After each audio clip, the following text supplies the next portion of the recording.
great. So first of all, I'd like to thank Tim and Bernard for including this paper in the conference program. And of course, I'd like to thank Florian as well for discussing the paper. I really look forward to the discussion and all of you to your comments, of course, afterwards. So the title of the paper is Financial Disclosure, Knowledge Spillovers, and Corporate Innovation. And so let me start with motivating a bit the paper. So we all know that corporate innovation is kind of central to economic change and development, at least since Schumpeter 1942. However, what would be important for this paper is that there is this free rider problem when firms are making innovation decisions, and in particular, the fact that there is a possibility of imitation by other firms. And so we know this from the first paper yesterday, which was looking at this free riding issue in innovation. And so what's important is that this learning across firms via knowledge spillovers is affected obviously by the firm's disclosures. And so therefore those disclosures, so whether we're talking about patent disclosures or financial disclosures, will play a key role in providing innovation incentives to firms. And so in this paper, I'll be focusing on the financial disclosures, given the recent empirical evidence that financial disclosures do play an important role for those knowledge spillovers. So this is a theory paper. So let me start by summarizing the environment that I'm going to study and give you the key insight before going into the detail of the model. So this will be a two-period model, so dynamic model with two firms that have access to a conventional production method or an innovative method. And the conventional method will be less risky and ex ante more profitable than the innovative method in order to capture the cost of innovation. So in this model, each manager of the firm will make an innovation decision at the beginning of each period.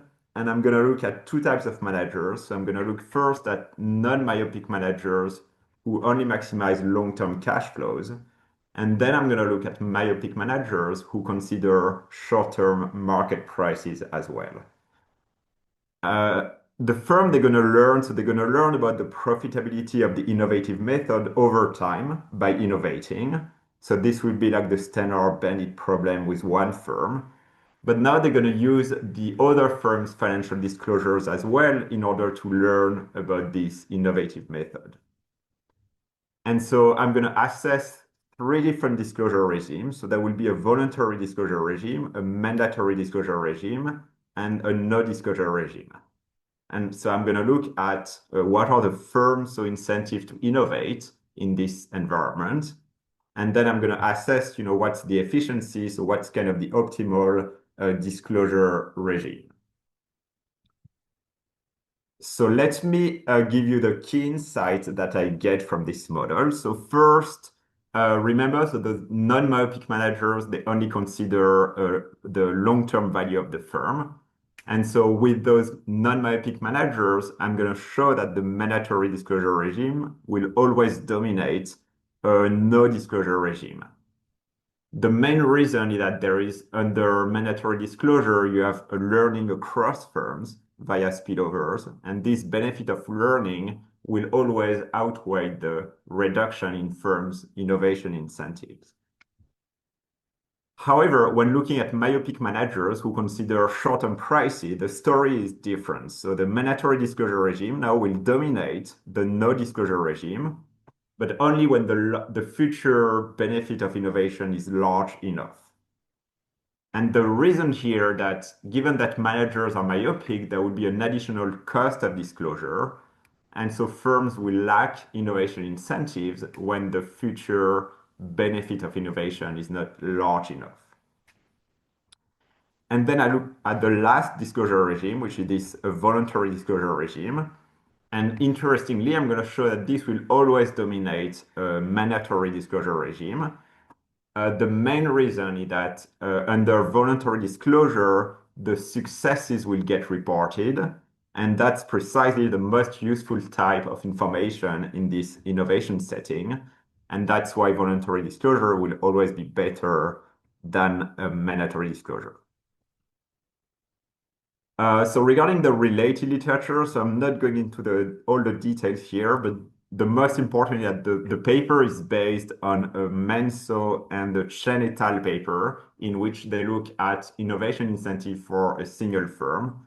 And in particular, Chen et al. Had, the disclosures of innovation and financial disclosures, but only with one firm. And so I'm going to expand this model with two firms in order to study the free riding and knowledge spillovers. And of course, it's related as well to this recent empirical literature showing that financial disclosures play an important role for corporate innovation. Okay, so let me go into more detail of the model. So again, it's based on Menzo for the bandit problem of one firm innovating and the Chen et al. Paper that adds disclosure to this one firm setting. And so I'm going to expand this to two firms. So there are two firms that are going to index by J, 1 and 2, and there will be outside residential investors who are going to price the firm based on those disclosures. There are two periods of operation in order to introduce like a dynamic aspect to the model.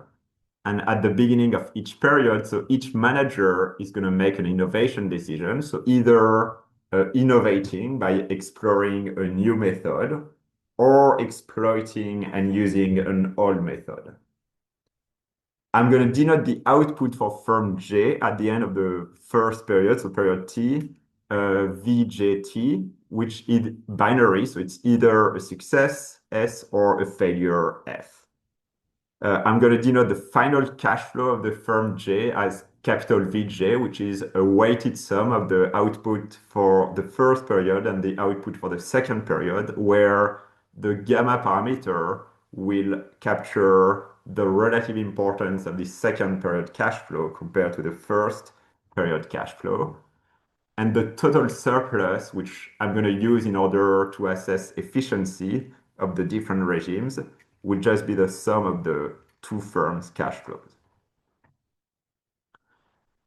So regarding the different production methods, so I'm going to denote the probability of success under the old method as P0, and this is non and time invariant. So there is no learning here. It's an old method which is known by everyone, and therefore, P0 would just be this probability of success under the old method. In contrast, so the new method is innovative, and therefore the probability of success will be a random. However, it will be time invariant in order to introduce learning over time. Okay, so I'm going to denote Pn, the probability of success of this new method, which can be either high, so equal to pH with probability alpha, or which low, normalized to 0 with probability 1 minus alpha. And importantly, so to capture the cost of innovation, I'm going to assume that the unconditional probability of success under the new method is smaller than under the old method. So there is like a first period cost of innovating. So the outcome, the first period outcome under the new method will be informative about the new method for the second period. So that's the important part. And in particular, so if one manager, let's say manager J, chooses the new method in the first period and gets a success, in that case, the posterior probability of success under the new method will be pH, which will be larger than the probability of success under the old method. In contrast, so if manager J chooses the new method in the first period and gets a failure, and the other firm does not get a success, in that case, the posterior probability would be smaller under the new method compared to the old method. So this is really like the learning over time. So I'm going to add then this information structure and disclosure to the model. And in particular, so similar to Chen et al., I'm going to assume that at the end of the first period, the manager J will get a signal, so a private signal about the firm J output. And so with priority G, the manager will perfectly learn the output. So the signal will be equal to the output. And otherwise, with priority 1 minus t, the manager does not learn anything. So the signal is empty. Based on this, so the manager is going to make a report to outsiders, so which the outsiders are the investors and the other manager. And this report so will be either the private signal of the manager or it will just be like an empty report. And that's where the disclosure regimes will play an important role. So under the no disclosure regime, the reports will always be uninformative. Under the mandatory disclosure regime, so the reports are just equal to the signals, right? And then under the voluntary disclosure regime, so each manager can decide whether to report the private signal or to withhold the signal. Okay, and then based on those reports and the conjecture innovation decisions, so the investors, they're going to price the firm. So PJ will be the price for firm J, formed by outside investors, which is just, the expected cash flow given the reports and the conjecture innovation decisions. So that price could be, for a public firm, it could be like a stock price. For a private firm, it's more like investor valuation, for instance. And lastly, for the managers, so what's kind of the objective of the managers here? Remember, the managers are myopic and they care about short-term prices as well as long-term cash flows. So the utility of manager J would be UJ, which is just, the short-term price, PJ, plus delta times VJ, which is the cash flow of the firm. And delta will capture the degree of myopia, right? So when delta equals 0, the manager only cares about the short-term price. When delta equal to infinity, the manager only cares about long-term cash flow. Okay, so to summarize the model with a timeline, so there are two periods. So t equal 1, first period, the manager J will decide whether to use the old or the new method. Then the output will be realized at the end of the first period. The manager is going to learn the output with some priority G and then make a report. The outside investors will form a price for firm J. And then the second period begins. The manager J is going to observe the report of the other firm and decide again whether to use the old or the new method. And then lastly, at the end of the second period, the cash flow, so the final cash flow of the firm is realized and publicly observable.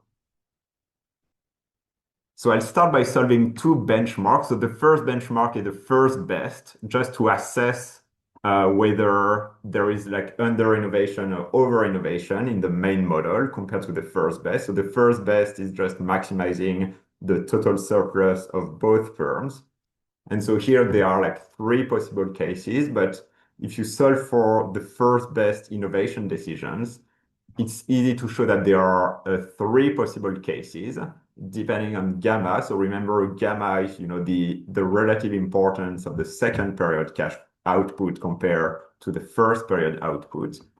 So when gamma is relatively small, so lower than some cutoff gamma lower bar first best, in that case, both managers will choose the old method.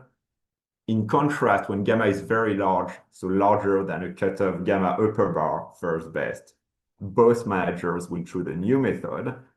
And then there is this middle region for gamma, so when gamma is in between those two cutoff, in which one manager is going to choose the new method and the other manager is going to choose the old method. And of course, there is at the end of the first period, there will be learning. The innovating manager will provide innovation to the non-innovating manager. So I'm going to use those first best thresholds to assess whether there is over or under innovation in the main model. The other benchmark is just a single firm benchmark. So in that case, it's really like the Chen et al. Paper. There is no learning across firms in that case. So there is only learning over time. And so here it's easy to show that for a given manager, when there is no disclosure, the trade-off is between the initial cost of choosing the new method, which you can see here on the left-hand side of the inequality, So that's capturing the fact that ex ante, the new method is less profitable than the new method. However, if you get a success with the new method, in the second period, the expected cash flow will be larger. So there is this trade-off between the initial cost of innovation and the benefit, future benefit, if the new method is successful.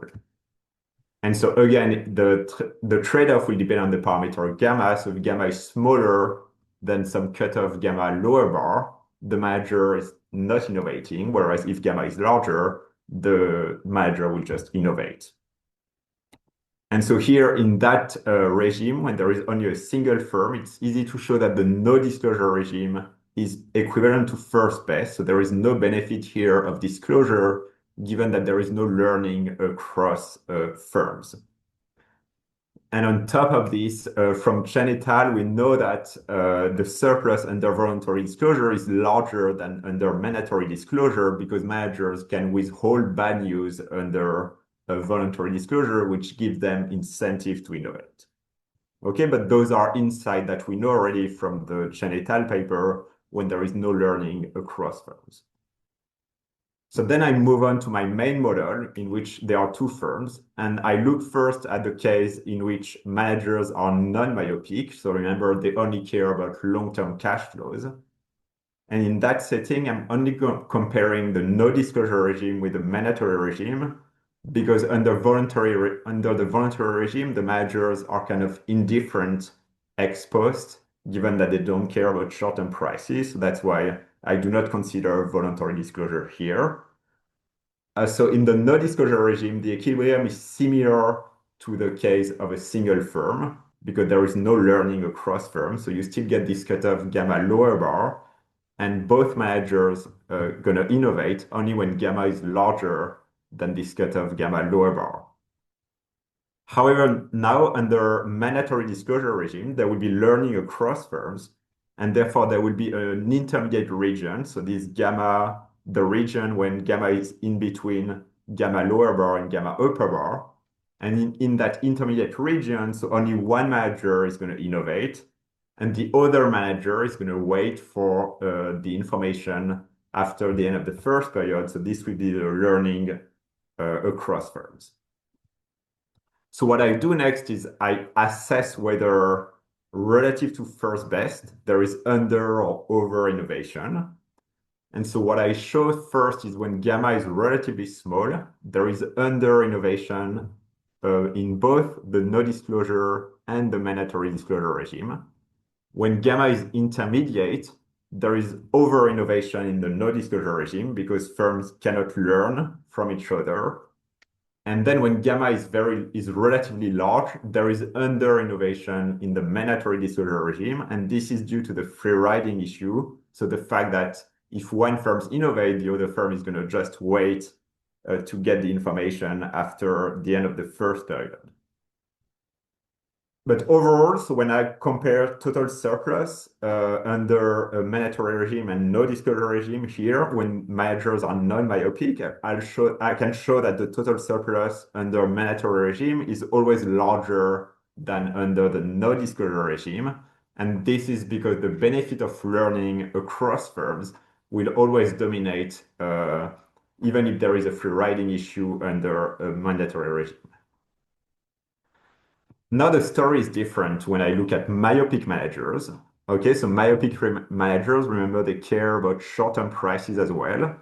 And given that those managers are myopic, this will introduce a cost of disclosure because managers will care about short-term prices even more when there is some disclosure.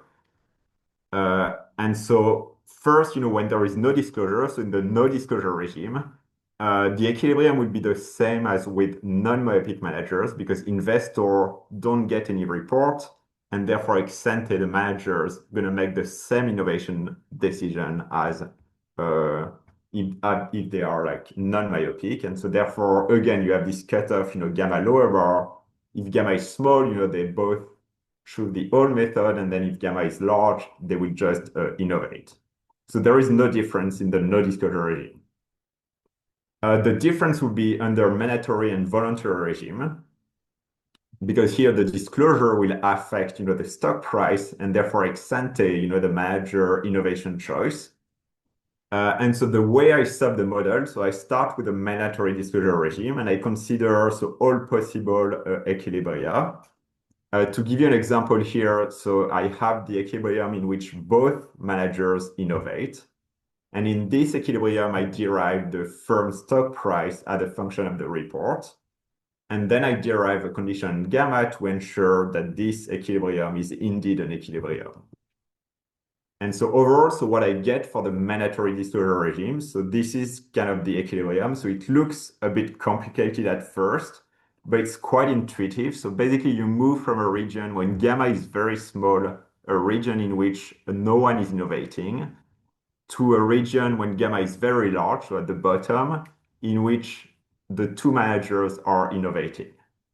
And so in between, you have this interim case in which one manager is innovating and the other manager is not innovating. Okay, so that's kind of how the equilibrium looks like under mandatory disclosure. Then I do the same under voluntary disclosure. So here, remember the key difference between the voluntary disclosure regime and the mandatory regime is that under voluntary disclosure, a manager can decide whether to withhold their private signal at the interim. And so you get here like the standard result, which is that the manager J is going to disclose, the private signal if and only if it's a good signal, so it's a success. And therefore, upon pricing the firm, if investor gets this empty report, they are not sure whether the manager has a bad signal or whether the manager has no information. So there is some uncertainty upon pricing firm J if the report is empty. So the equilibrium then under when solving for the innovation choices is very similar to this one, so the one under mandatory disclosure. The only difference is that all the cutoff and gammas are different under voluntary disclosure compared to mandatory disclosure. And so that's the interesting part. So that's what I do next. So I compare, the two cases. And first, I'm going to show that there are more innovation incentives in the voluntary disclosure regime compared to the mandatory regime. So the innovation cutoff are smaller. And that's because, under voluntary disclosure, the manager has an option to withhold bad news, which gives, ex ante more innovation incentives. So this is known from Chen et al.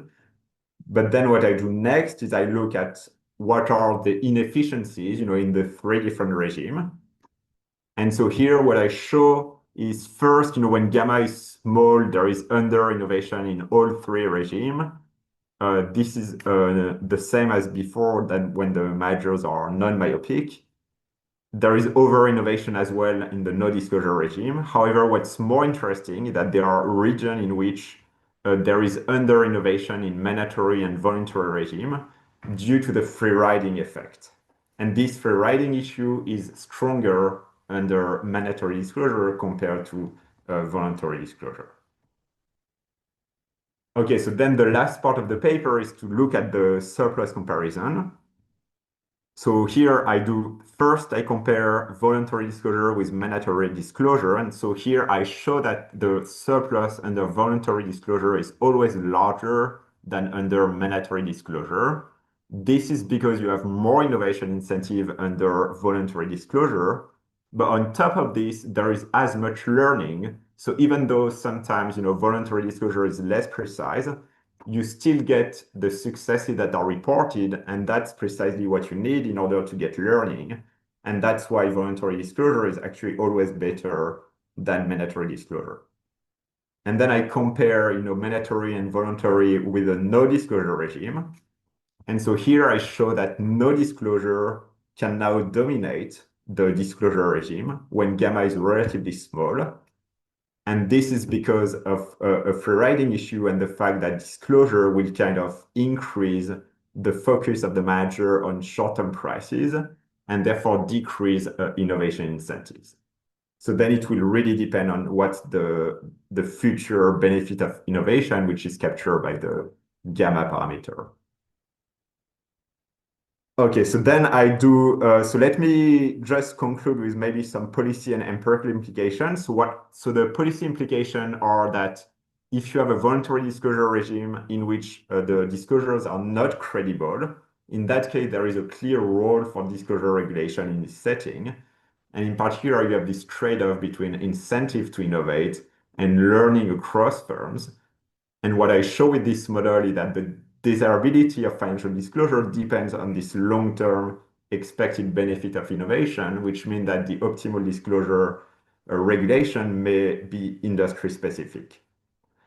So in contrast, when the voluntary disclosure is always credible, in that case, regulation is actually suboptimal because mandatory disclosure is always dominated by voluntary disclosure. However, it does not mean that voluntary disclosure is always better, right? Remember that sometimes, no disclosure may dominate. And what's interesting as well is that no disclosure regime will dominate more when the degree of managerial myopia will increase, right? So remember, the cost of disclosure is to increase managerial myopia, and therefore, so that's why the no disclosure regime will be better when managerial myopia will increase. I think I should conclude probably. Yeah, I'll conclude. So just to conclude briefly, so what I do in the paper, I look at how financial disclosures impacts of firms' innovation incentive when there is learning across firms. I show this trade-off between incentive to innovate and knowledge spillovers. And interestingly, I show that when managers are non-myopic, mandatory disclosure is always better than no disclosure. However, when managers are myopic, there is this trade-off. And voluntary disclosure then always dominates mandatory disclosure. So thanks very much for your attention. I really look forward to the discussion and to your comments. Thank you.